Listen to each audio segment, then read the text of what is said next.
Hello. Hello. Can you unmute it, please? You are unmuted.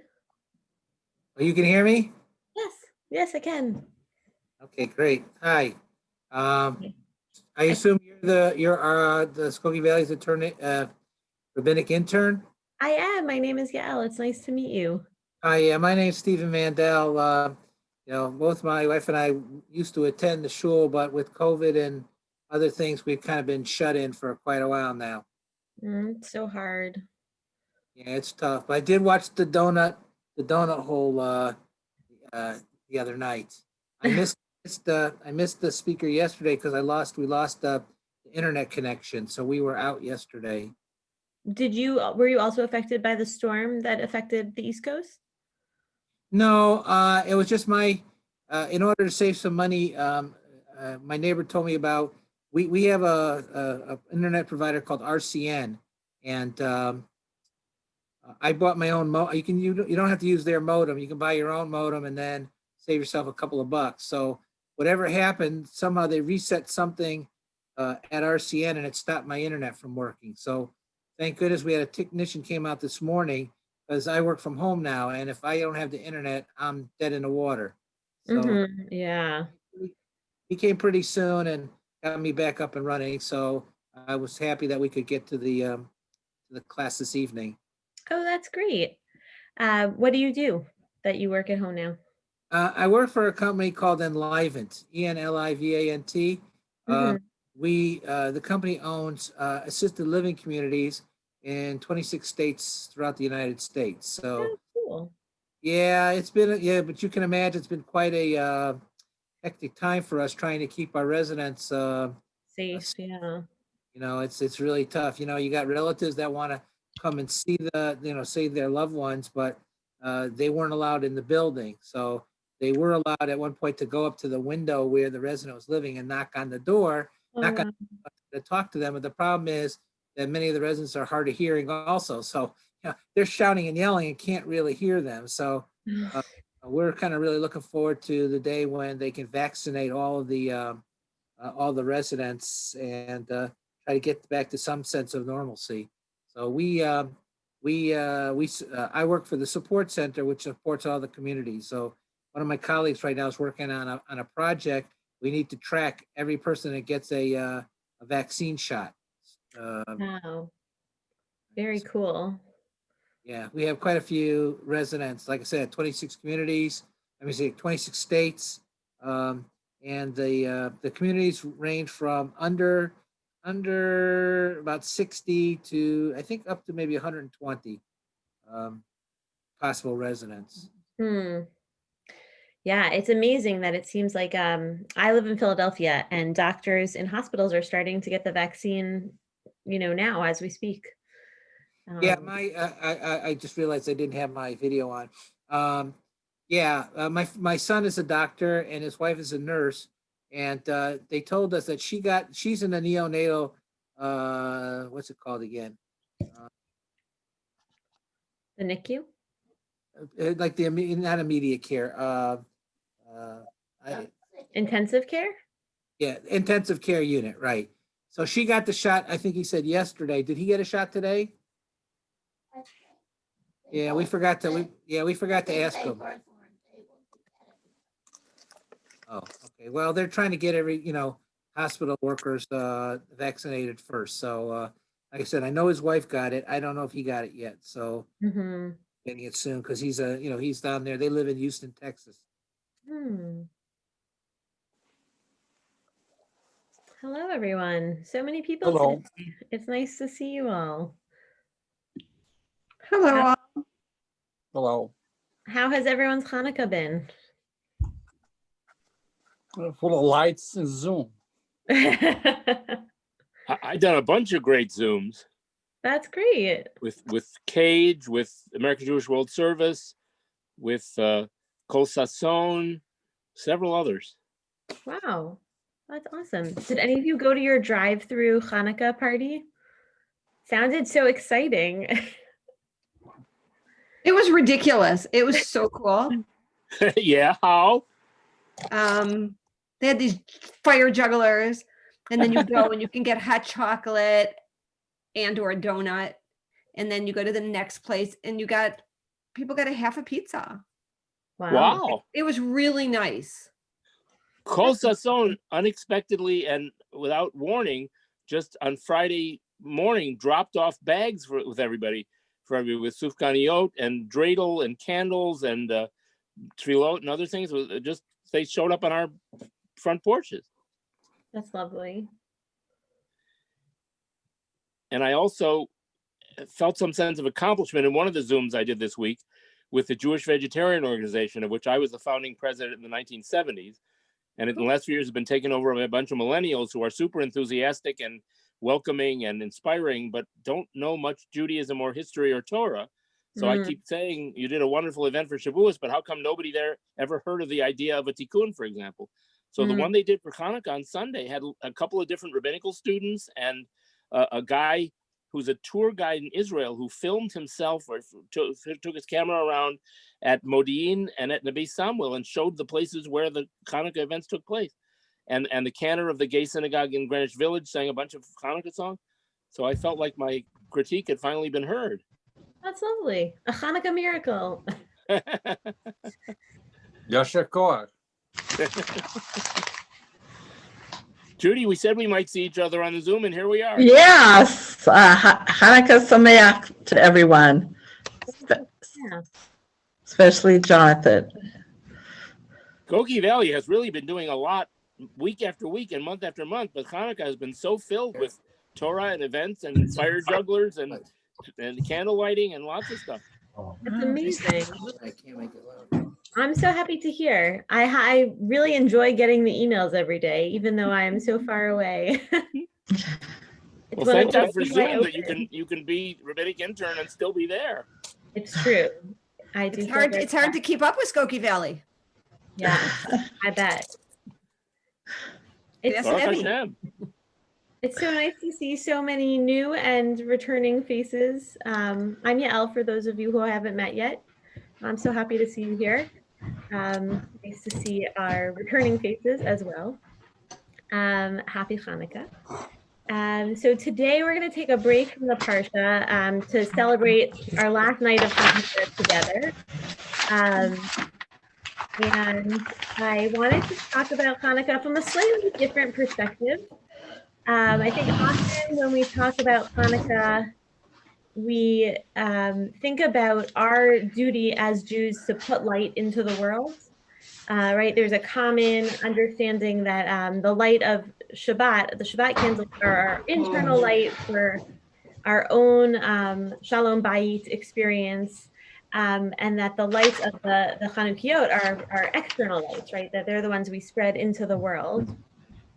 And I don't know about you guys, but I was feeling very tired at the beginning of this Hanukkah, and I didn't really feel like a light spreader. I felt like I was someone who needed light. I didn't have a lot of light to give during a pandemic, during childcare, snafus left and right.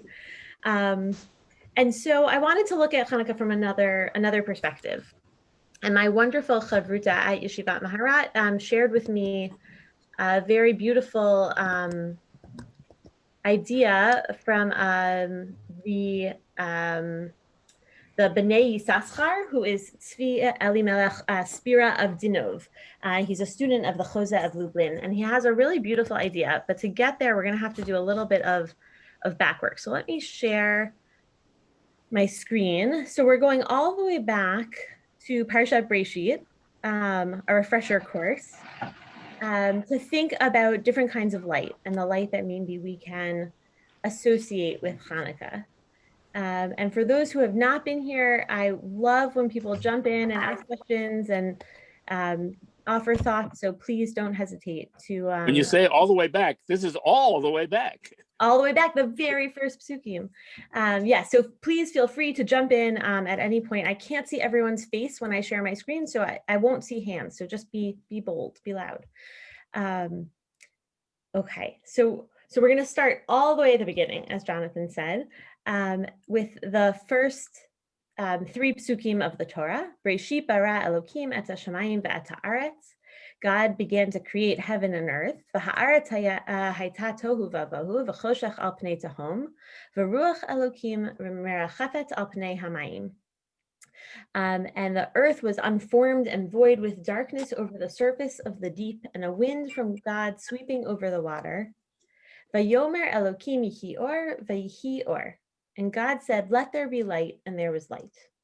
This is the new JPS translation. When it came out in the 1960s, there was huge controversy over the first words of the English, because some people believe Bereshit means a time, not a process.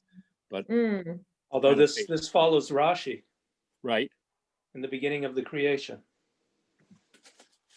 I will admit all of these translations are the ones that Sefaria, which is an amazing resource, uses. But yes, good points all around. So the Ha'emek Davar comments on these words, and he says Yihi or, right? What does it mean? What is this light? He says Yadua shezeha or eno or hameir ladorot, that this is a light that will not be shining on future generations. That this is something special. It's something different, right? When God creates the world, we assume that the trees that God creates on the sixth day of sorry, oh gosh, that's terrible that I got all mixed up there. When God creates trees, that he creates them and we see, a great grandson of that tree in our backyard, or when God creates fish or, cows or whatever he creates, that we see the same things. And that the Ha'emek Davar is saying, maybe that's not true, right? We don't see the light that was created at that moment. And his proof for that is Mishum Hache Lo Kativ Gabe Vayihi Chen, right? In all the other days of creation, it says there's like a pattern, right? God says there should be something, and he makes that thing Vayihi Chen, and it was so. But notably, that is absent from this first day of creation with darkness and light. There is no Vayihi Chen language. And he says, Ki'im sheyehe ganuz l'tzadikim achar kach, right? It was formed so that it should be hidden for the righteous ones afterwards. So this is a little bit confusing, but it's the first idea that the light is not the normal light that we see that sort of illuminates our day-to-day actions and behaviors. It is some kind of special light, and somehow it's connected to tzaddikim, right? It's being saved for the tzaddikim, and also that it might not be shining right now. And in Bereshit Rabba, we see, I think, a little bit more explicitly, sort of what's going on here, right? Rabbi Yehuda, the son of Rabbi Shimon, Bar Rabbi Simon, says, Or shebarach HaKadosh Baruch Hu b'yom rishon, Adam tzofeh umabit bo misof ha'olam v'ad sofo. Right, that the light that God creates on the first day, a person could see with it from one end of the universe to the other. This is like a very special light. There's something magical about it. It allows us to see great distances. Kevan shehistakel HaKadosh Baruch Hu ba'anshei dor hamabul, ba'anshei dor ha'aflaga, shema'asehen mekulkalin, amad uganza v'hitkina l'tzadikim la'atid lavo. But when God saw what the generations of the flood were with Noach, and then the Dor HaHaflaga afterwards that built the Tower of Babel, he got up and hid this light and reserved it for the righteous in the future. So there was some kind of very beautiful, divine light that we could see on earth that got taken away during those two generations. But there seems to be a bit of a disagreement between the Ha'emek Davar and the Bereshit Rabba. Great. Tell me what you think. Well, first of all, according to Bereshit Rabba, originally the light was for everybody, right? And then only God decided to hide it and save it for the tzaddikim. Whereas with the Ha'emek Davar implies that from the beginning it was created only for the tzaddikim. Interesting. Okay, I like that. That's interesting. So I did not think about that, but I think that you're right, and maybe that's part of why I like the Bereshit Rabba better. Like you were able to articulate what I couldn't, which is that I like the idea that it was for everyone and that it went away because of our bad actions, but that it might come back in the future. Maybe I was understanding tzaddikim will be like the tzaddikim will bring it about for everyone. But you're right, the Ha'emek Davar is a little bit more exclusive. Totally. I will admit that what I thought of as an East Coaster and a Northeasterner is something called Manhattanenge. It's called the Manhattan Solstice. It's twice a year, where you can see the sun through the buildings at like one certain point. This is a picture of it. That was sort of like the image I had in my mind of being able to see across the world, right? That there's a light that allowed us to see sort of straight through all like the noise, I think, which is what brought my attention to this idea in my head, was that, right, like all the buildings and the cars and the things that sort of clutter our divine view, our ability to see clearly, to see far, to see across the universe, somehow like was parted maybe at that moment. And of course, maybe it's just that the light was extra strong or supernatural, but I don't know if other people had an image that came to their minds with that idea that a person could see with it from one end of the universe to the other, but I wanted to share mine. I'm thinking sort of like a comet or meteor, like a huge streak of light. Oh, that's beautiful. I like that a lot. You know, it's also interesting, and the first days of COVID-19 when all the planes were grounded, and the air was cleared of all the pollution that the planes spew out, that the sky was much clearer and bluer and people could actually see the sky. Yeah, our actions hide things as well. And, you know, through the virus, we were able to see things that we haven't seen in many, many years, as far Like as the buildings in Beijing. Beautiful. Yeah, certainly. So, right, like I think there's a way to play with this idea of light and hidden light that is not even that supernatural aspect that we can't even maybe fully wrap, or I can't fully wrap my mind around. So all of these building blocks, the psukim about the light and sort of why it's special and how it's hidden, are the building blocks for the Bnei Yissaschar's ideas about Chanukah and Keyslave. So let's turn to that piece. So he says, for this reason, these days are called Chanukah, since from the word chinuch, right, which is not an association I had heard before, right, but that the word Chanukah, the shoresh, is chet nun chaf, just like the word chinuch, like to educate or preparatory training, as it's translated here. And I've been taught that in various Hasidic sources, that they make the Chanukah chinuch connection. Very nice. Yeah, I think it's really beautiful. It's not that's great. It was not normal to me, but I think it's a really nice connection, right? And so what he says is that means that this is practice for what is to come, for the future redemption, right? The Geula ha'atidah. For then the hidden light will be revealed to us in its fullness. For as the sages taught, that God hid it away for the righteous in the future, right? That's what we just saw. As it says, the sun will no longer be your light in the day, nor will the glow of the moon be a light for you, but God will be an eternal light for you.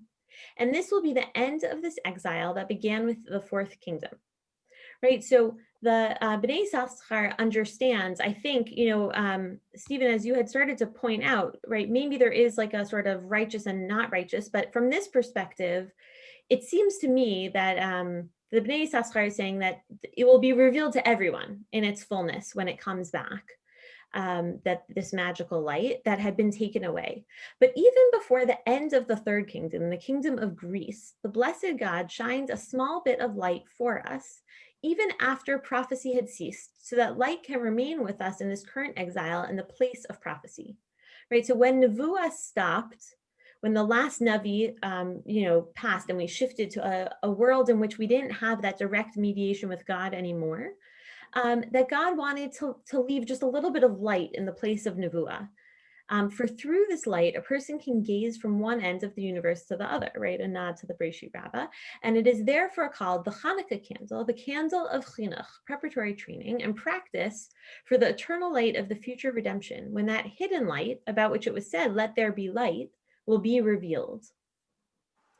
And so what I understood, what I took to understand from here, from the B'nai Yissaschar, is that the light of the Hanukkah candles is not our obligation to put out some kind of light into the world.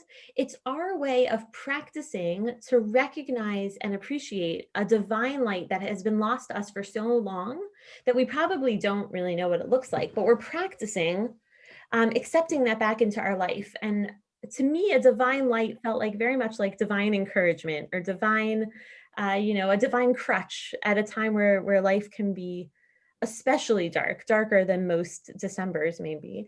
And that this light is especially beautiful. And it reminded me, I'm going to stop the share for a moment so I can share, so I can find my story. It reminded me of what I thought was a beautiful story, another Hasidic tale. It's called The Vanishing Flame. And the way that I learned it is that it was the first night of Hanukkah, so way back 8 nights ago, and the grandson of the Baal Shem Tov, Rabbi Baruch of Mezbaz, lit the menorah and sang Ma'ot Torah with his Hasidim, his students. But then suddenly, like during their misibah, their celebration, the candle flickered as though dancing or struggling, and then the flame disappeared. The candle had not gone out, there was no smoke, but the light had just vanished. And all of the students despaired and they worried, should we relight the menorah? But the Rebbe insisted that they continue singing and enjoying their feast of Chanukah latkes and donuts. And later that evening, a traveler came to the Rebbe and his Hasidim and said that he had been lost in the dangerous woods, trying to get back in time to the village to light his menorah. Suddenly, a single flame appeared in the darkness and guided him home, protecting him until he arrived at the Rebbe's table. After the traveler had finished his story, the Rebbe and his Hasidim turned and looked at the menorah, only to find that the flame that had vanished was now burning brightly, as though it had never disappeared. A renewalish guy at that Zoom on Sunday of the Jewish vegetarians told that same story a little longer and differently. Story. I don't know where it comes from, but he said that that traveler was a Jew who was lost in the darkness of the forest and was set upon by non-Jewish brigands. And they said, show us where the money is. He said, what do you mean? They said, well, if you're in the middle of this dark forest in the middle of December, you must have a sinister purpose here. Why else would you be here? He said, no, I'm on my way to long trip. I go to my Rebbe every holiday. So they said, okay, well, you show it. Where is it? And he led them there, and he arrived there safely, and they checked out to see that he had gone there and that the location that he had described was true. So they said, we were wrong. We shouldn't have doubted and attacked you because you were led here by the light of Hanukkah and Torah and of your loyalty to your Rebbe. So I have to admit, I omitted that. I have to admit that I omitted that part of the story because I was a little bit uncomfortable with it for two reasons. One was like, I felt like the non-Jewish Jewish tension was not necessary. Although it's right? That's what was going on in Poland 200 years ago. That was the reality. Totally. Might have been very historically accurate, but I wanted to keep it short. And that to me felt like sort of a diversion because I think the true miracle is not really that he survived a gang of bandits or whatever he encountered in the forest, but that he was guided by a light that moved from the Rebbe's menorah into the forest and then back again, right? And I think that the two things that I really liked about the story is one is that when the light goes out, that's not the end, right? That's the middle. And often I think that when the light goes out, we despair, like the students of the Rebbe, right? And we think that it's the end. It's not the end. The end is when the light comes back. The end is when that special Vayehi or of the first days of creation will come back into our lives on earth, right? And so that's, I think, for me, a piece. Like when you feel like you're plodding through and you've just done as much as you can, that there's an end to the story, a much more beautiful end than we anticipated. And the other piece is that when the light is not here, I really like that it's helping someone else. Because when I feel like, right, the Breshit Rabba piece is very harsh, right? The light was taken because we made bad choices. But in the Hasidic story, it softens a little bit, I think. The light is taken because the light is needed everywhere, and it's not always possible to be in each place at one time. It's lent and transferred. It's transferred. And I like that borrowing. I like that idea that, it might be dark where I am, but I can take comfort knowing that it's light somewhere else. And it's light somewhere where it's needed more. Maybe that's where the bandits are especially important in the story. I don't know. So the idea that lighting Hanukkah candles is chinuch, is preparation, like Shabbat is mein olam haba, Yom Shekulo Shabbat is preparation for experiencing and bringing Mashiachiyut, is very nice. But I wish also that they would say that we are in some sense borrowing, as the traveler did, the light of the future, the light of Mashiach, the light of revelation and redemption and enlightenment. And then in some sense, we're creating and bringing and transferring that when we light the Hanukkah candles, not just practicing, but actually bringing down and spreading and instantiating. But it's out on loan, right? Right. Like we don't get to keep it forever. But it's not, I mean, Shabbat is, you live in a messianic way as if the world were already redeemed in preparation for that and to try to bring it. And that's what he's saying about Hanukkah candles. But I'd like it more to be, you know, some kind of Hollywood thing where lightning comes down from the sky into our hands as we're holding the candle. And we're bringing the future light and expanding and creating and transferring it, not just trying it out. Yeah, definitely. I'm curious, what do others think? Thank you, Jonathan. I'm thinking, I would like to know Yael's opinion about this. There is a story that the old debate between Shammai and Hillel. Hillel advocated that we should light from 1 to 8 candles in the Hanukkah. And Shammai said, no, we start with 8 and you go down. And Hillel won.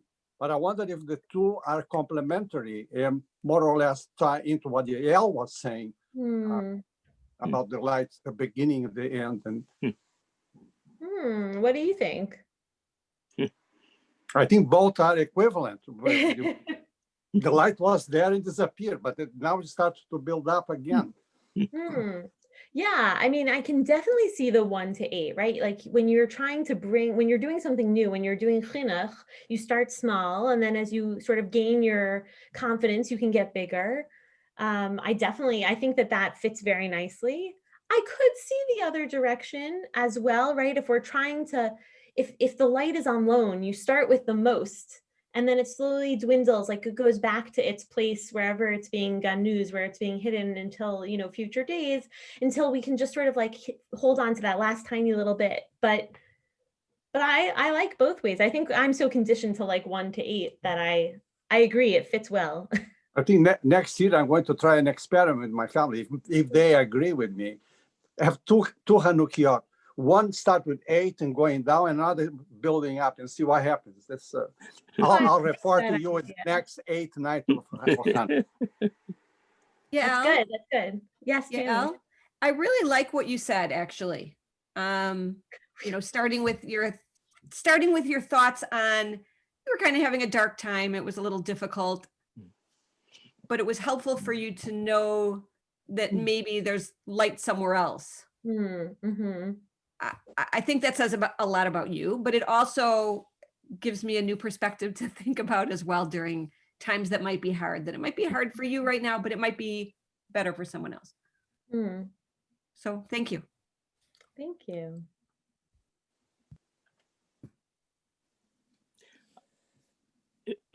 If nobody else has observations about the light, which I would love to hear, I think Sefaria makes a small textual error. I believe the name of the Sefer is Ha'amek Davar, A, not A-E. And it's a gerund, it's not like Emek HaBacha. And I have a larger question I want to raise, but I want to see if anybody has things to say first. I agree with that point. I'll make the bar. The larger point is, you said, when God does this, I very, very, very deeply, for many decades, have been against calling God a male. Definitely. I apologize. It's a very I'm not criticizing. I'm just, voting or wishing. It's almost everybody does it. I hear feminists and reconstructionists and Maharats doing it all the time, and we really shouldn't. I remember having the insight 50 years ago right now when I was a teenage volunteer on religious kibbutz. And I asked one of the people, why are most Hebrew names that have God in them names for males? Eliyahu and Yehuda, and not too many are female. And the 20-something kibbuznik said to me, that's because God's a zachar. And even then, 50 years ago as a teenager, that rubbed me wrong when I only a little bit been exposed to feminism and Simone de Beauvoir. And now it seems to me, lo tikri'ili od bali tikri'ili ishi. I mean, Rav Kook says, in times of Mashiach, the relationship between people and animals will be totally transformed. Animals will have a kind of moral choice that they don't now, and they will be more our partners and equals. And in some sense, God will be more our partner and equal in a way than isn't true now. But I think, I mean, I remember thinking decades ago that it damages and cripples young girls to think that God is male and doesn't. People say, you know, it's important to have women and blacks and Jews in public office so people can identify with people who are elected. But God's not elected. God's on top of everything and is obviously way beyond any kind of gender or race or any human expression. Totally. You know, I think education is a very hard thing to override. And when you grow up hearing God in the male, it's very hard, but I agree with you. I do try to make an effort, but I heard myself slip a few times. So thank you for catching that, Jonathan. Not to criticize you, but just to advance all of us. Definitely. I think you'd have to create a new pronoun if you're going to do that. I don't think, at least in the English language, there is something, I mean, you don't want to call God it. And so it makes it difficult. Or they, as people do these days. It becomes a little bit awkward to talk about God's self or God said that God would do, right? When you erase pronouns are nice. They make speech easier. When I'm teaching my weekly Pirkei Avot class, which has continued for 5 months since it was supposed to end at the end of Virtual New Cage, I always edit all of the commentaries as I'm reading them to say, God wants God's self. God brings God down. It's not that hard to do, and I think it's very important. Definitely. I thank you, Jonathan. If anyone has any other last Hanukkah thoughts, like as we usher Hanukkah out tomorrow, I do just want to open a little bit of space for that for a few minutes. But I will say that my father always referred to God as a she. Felt like it was a counterbalance. So I'm with you, Jonathan. So did my father, the rabbi, in the last decades of his life. Focusing on the Shekhinah, the female Shekhinah, right? Right. Like Spock. Spock had that whole artwork on, on Shekhinah. I really don't think it matters. God is both, as you are illustrating. Right. So if you hear he, you understand she. If you hear she, you understand. But people don't automatically. So I don't think we have to be politically correct. I think politically correct. It's God morally correct. Transcends our time. I think it goes beyond that. But we have to remember that, and our language has to reflect it and not contradict it. Definitely. So when what about the tomorrow? whole world with all light? Tomorrow, even especially when it's Erev Shabbat, is a weird day. The 8th day of Hanukkah, there's nothing more going on except Al Anisim, but it's kind of an orphan. It doesn't. It's not. We're not going to light again the next night. It's the tail end. I wonder if there are any commentators who ever made anything out of that. Well, so my children are getting great nechama from the fact that the day after Hanukkah is Shabbat. Like at least it's a special day. It might not be Hanukkah anymore, but there's still dessert and there's still fun things and singing and all of that. So the 8th day is often, I think, it's like a little bit stale. The ends of the jelly donut box. Right. The jelly donuts I bought before Hanukkah are getting pretty stale. There you go. Could I just point out one other thing? Yes, sure. And then I heard one other person. Yes, go ahead. Okay. Yeah. Someone mentioned about calling it the future light, but I think the point of the medrash is that it's not a future light. The light existed from the time of the beginning of creation, and that it'll be there in the future, but it's also there now. It's just a lot harder for us to find it. So it's God saying that light of redemption existed from the beginning of time, and even exists as in the Baal Shem Tov story. It exists. We just have to work a lot harder to find it now than in the future. It's a ner tamid, an eternal light, a supernal light. It's just not accessible most of the time to most of us. Yeah. And what I like about that, especially Stephen, is to me that it sounds like it's an old friend, right? It's something we knew before. It's something we yearn to go back to. Did I hear Tamar and Jerry? Tamar? Yeah. I was just thinking about Shabbat. We speaking of light, we bring Shabbat in with light. And then at the end of Shabbat, we're a little sad, but the Havdalah candle, using your terms, borrows some of that light from Shabbat and helps us into the week. And multiplies it. The Havdalah candle has more light than That's right. You know, I just read something from Rabbi Sachs, my goal to bring Rabbi Sachs in for the whole year, which is that the Havdalah candle is the light of the Chanukah candles and the Shabbat candles combined. So it's our outside light, like our external facing light, and our internal facing light. Shabbat is our internal time, and we light the Havdalah candle to sort of bring ourselves back out into the world afterwards. So wonderful. How do we relate all of these light metaphors to Pirsum HaNes? Because basically the rabbinic tradition is the purpose of Hanukkah candles. You're supposed to light them as they do in Israel, out in the street, in the front of your house, because it's about telling other people about the Nes. How does that relate to these ideas of the light? Interesting. So for me, it goes back to how I started, which is that for me, the Pirsume Nisa this year felt very overwhelming to me. It's sort of scary to be outside right now, right? We don't gather in large groups. All the things that were fun about Hanukkah, like you are in big crowds and big Hanukkah parties, felt inaccessible. And so I actually think this is like an alternative read of the Hanukkah light. This is a light that's given to us. It's for us, right? The story takes place in the Rebbe's home. It doesn't take place in the shul or the town square.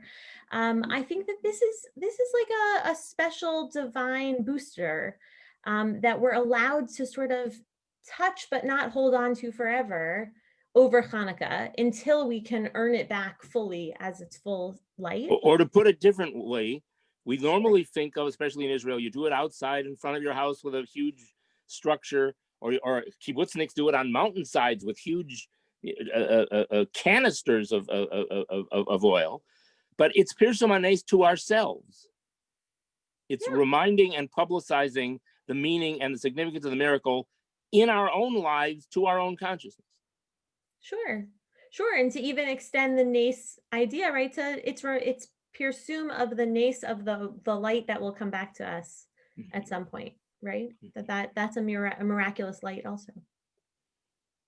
So that's the answer to my question, how it relates to these midrashim and perushim to the traditional understanding of Pirsum HaNes, is that we're publicizing the fact that light is coming at the time of Mashiach. Yeah, maybe. I don't know if that's like certainly I don't think that's the halachic language and the Hasidic language don't always mesh up perfectly or overlay, but yes, I think it's certainly a fair read. Beautiful. Thank you guys. This was a great conversation. So what other than preparing for Shabbat, how should we do this leftover dangling last day tomorrow? I've never been able to figure that out. It's a hard year to do it. I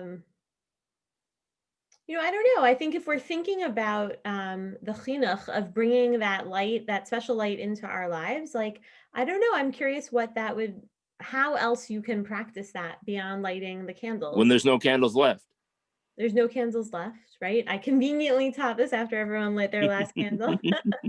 I don't know. I think on some level, like lending our light to others is a beautiful way of practicing that. Marking the day as special, whether it's interpersonal or sort of ben adam lamakom. The light of learning. Yeah. Thinking about growing light, I think, is a beautiful way to end Hanukkah. And the idea of chinuch, and practicing, I think is empowering, because it means we get to practice again next year, right? We can practice again tomorrow. It's right. Lots of things are allowed l'shem chinuch. Like it's an open invitation to bringing more light into the world. Be creative, it's up to you. I think that's part of what I liked about it.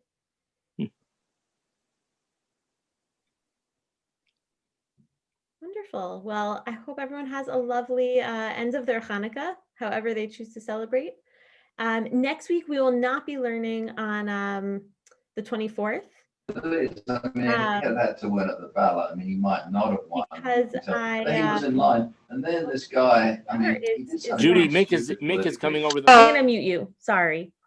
Mute me.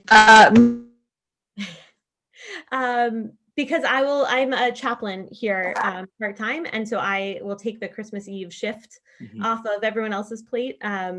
But then the following week, for those of you who would like to kick off the secular New Year with Parsha, it would be my great pleasure to learn with you before the ball So, drops. maybe we should have online Zoom gambling for Nittelnacht next week while you're doing your mitzvahs. That's up to you. Enjoy the 2 weeks. Chag Sameach. It was lovely to Chag see everyone. Sameach. Shabbat Shalom. Shabbat Shalom. Thank you for Thank a you nice again. cheer. Yasher Thank you Koach, so thank you. And much. still happy Hanukkah. We have Yes. hours more left.